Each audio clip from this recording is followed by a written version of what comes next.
Each episode of Suspect investigates a real crime by focusing on the art of identifying and eliminating suspects. One body, four suspects, and you decide which one is the killer.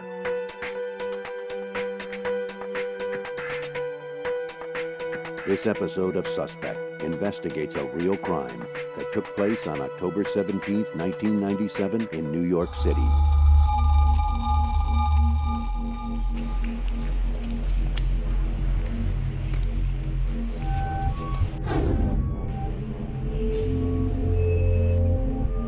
Honey, you looking for these? This is Anthony Fiore. He's a vice president at a big Manhattan bank, and he just left a family wedding reception. Fiore has a nice car, lots of money, and according to his wife, a 24-year-old girlfriend named Erica. That's Mrs. Fiore, his wife. At one time, they were very much in love, but for the last few months, she's been worried that Anthony was cheating on her.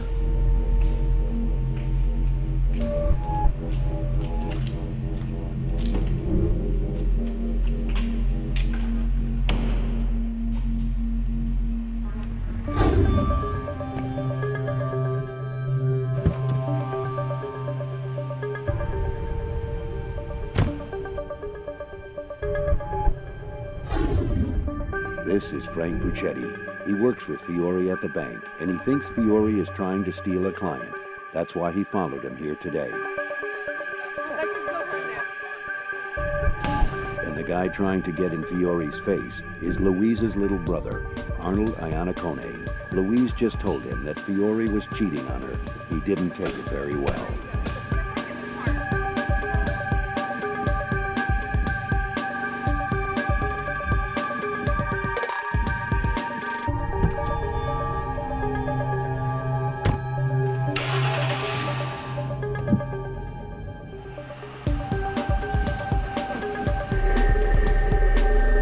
This is how it started. A knife in a tire at a wedding. Maybe it was done out of anger, maybe out of revenge, or maybe it was just a warning. But because of that knife, somebody was about to die. As the Fiores drove home, the tire went flat, forcing Mr. Fiore to exit at a rest area.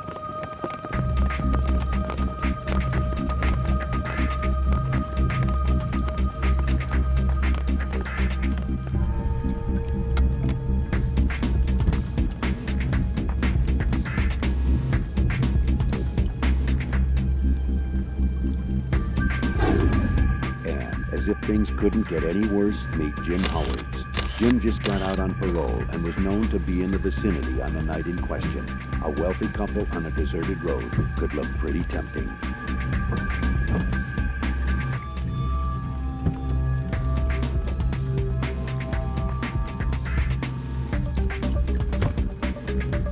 After a while, Mrs. Fiore got sick of waiting and stormed off into the night.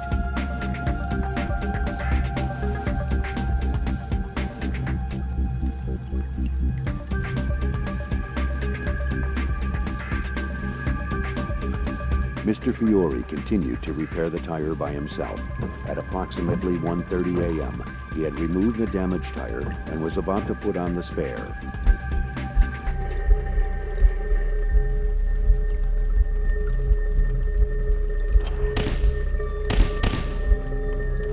Mr. Fiore's body was dragged nearly 100 yards from the vehicle.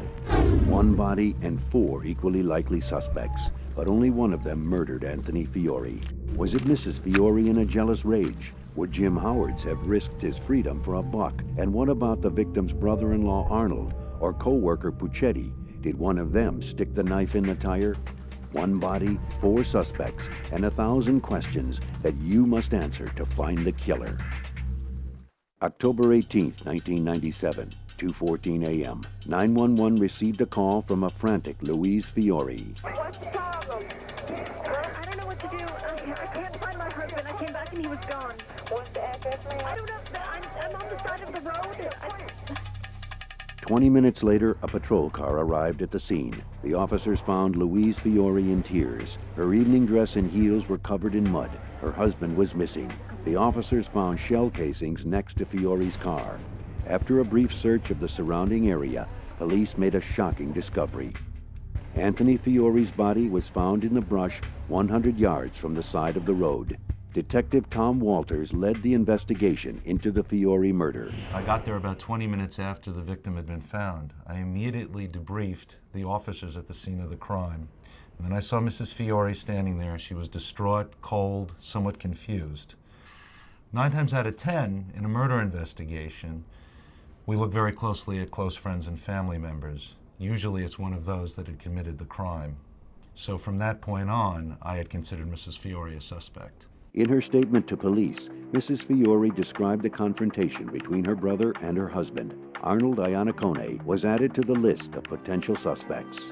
I was dealing with Mrs. Fiore at that point when one of the attending officers brought to my attention that they had taken a suspect into custody. This was Jim Howard's. Upon investigating Mr. Howard's background, we learned that he was convicted for armed robbery and was actually out on parole. We felt that this could have been an armed robbery that had gone awry and turned into a murder. So we added Mr. Howard's to our list of suspects at that point. Next, investigators questioned employees at the victim's place of business. Frank Puccetti came forward, admitting that he had followed the victim to the wedding, but firmly denying any involvement in the crime. We narrowed it down to these particular 4 suspects that we were confident that one of these 4 was the murderer. Whoever committed this crime needed to accomplish 2 tasks. They had to puncture the tire without being noticed, and they had to drag a 200-pound body a great distance through the mud and rain. Louise Fiore definitely had a motive to murder her husband, but did she have the means to accomplish these tasks? I have here a tire that's similar to the tire that belonged to Mr. Fiore's Audi that had been punctured. It was punctured right along here, and as I push the blade into the tire, as you can see, it is extremely difficult to puncture. But with enough pressure, you've got yourself a leak. Well, the fact that the car alarm didn't go off would lead me to believe that perhaps his own wife did it. We knew that Mrs. Fiore could have slashed the tires, but could she have dragged the body? This was the style of shoe, basically, that Louise was wearing on the night of the wedding. And if you take a look at this, there is absolutely no support. I mean, it's a well-constructed heel, but in general, there's no heel or ankle support. This strap is pretty much just decorative. There is no way that Louise could have dragged a body in these shoes without having destroyed them or having somebody notice that something had happened. Arnold Iannacone fought with the victim on the night in question. A number of wedding guests that we interviewed described the confrontation between Mr. Iannacone and the victim. One of the guests took particular notice that Mr. Iannacone left the wedding shortly after the Fiores did. He could have borrowed the keys from his sister to disable the alarm and punctured the tire. Mr. Iannacone was a strong guy. There was no doubt that he could have dragged the body from the murder scene. Frank Puccetti admitted to being present in the garage. He gave police a knife that he claimed to have found on the scene. We assumed that Mr. Puccetti could have punctured the tire, but as the investigation progressed, we learned that Frank Puccetti had suffered a severe back injury while in college, which was later treated by surgery. This is just a 50-pound bag right here. So imagine somebody 4 times the size of this bag. As soon as they tried to pick it up, they could have lower back injury, spasm, anything of that nature. They're 5 yards into it. Most lower back injuries, it's like more like spasms. They come and go. So during that time, sometimes your back feels good, sometimes it feels bad. Maybe it was feeling good that day.